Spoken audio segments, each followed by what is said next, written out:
Bahan Persekutuan Perempuan Wilayah GKI Pondok Indah mengenal Injil Matius.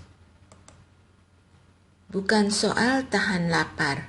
Matius 6 ayat 16-18. Dan apabila kamu berpuasa, janganlah muram mukamu seperti orang munafik. Mereka mengubah air mukanya supaya orang melihat bahwa mereka sedang berpuasa. Aku berkata kepadamu, sesungguhnya mereka sudah mendapat upahnya. Tetapi apabila engkau berpuasa, minyakilah kepalamu dan cucilah mukamu, supaya jangan dilihat oleh orang bahwa engkau sedang berpuasa, melainkan hanya oleh Bapamu yang ada di tempat tersembunyi. Maka Bapamu yang melihat yang tersembunyi akan membalasnya kepadamu. Apakah Anda terbiasa berpuasa? Hal berpuasa di kekristenan memang berbeda dengan beberapa agama lain. Tidak ada peraturan ketat soal memperlakukan puasa.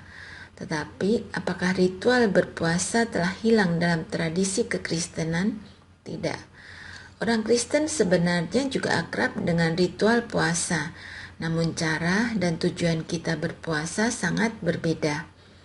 Seperti penjelasan sebelumnya, segala bentuk ritual tidak terarah pada kepentingan diri pelaku ritual. Jadi, berpuasa bukan supaya apa yang saya minta dikabulkan. Berpuasa bukan supaya saya semakin saleh.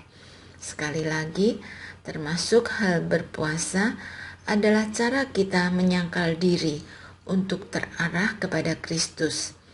Berpuasa menolong kita untuk tidak mengalami keterikatan pada apapun, kecuali kepada Kristus.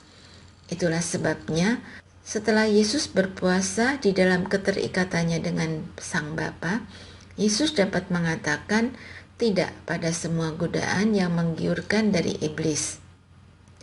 Godaan yang selalu dicari dan didambakan manusia, namun keterarahan pada Allah membuatnya dimampukan melihat apa yang mulia dan berkenan pada Allah.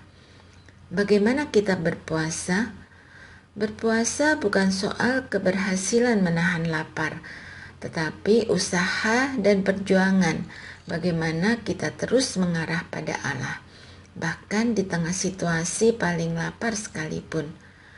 Bukankah ada pemahaman yang mengatakan kalau orang lapar itu galak dan dapat kalap? Bukankah kita juga sering membaca bagaimana kejahatan dilakukan dengan alasan lapar? Nah, menahan lapar adalah cara kita untuk mengutamakan Kristus dengan mengendalikan emosi, pikiran, bahkan kebutuhan diri sendiri. Puasa menjadi cara kita melatih diri untuk terarah kepada Kristus, sehingga Ia sungguh-sungguh menjadi pusat dalam laku hidup kita. Perlukah kita berpuasa? Menurut pendapat saya, semua ritual yang diajarkan kepada kita untuk kita pelihara dengan tekun adalah hal yang baik. Maka lakukanlah. Lakukanlah dengan tujuan, motivasi yang benar. Diskusikan. 1. Bagaimana saudara melatih diri untuk menyangkal diri? 2.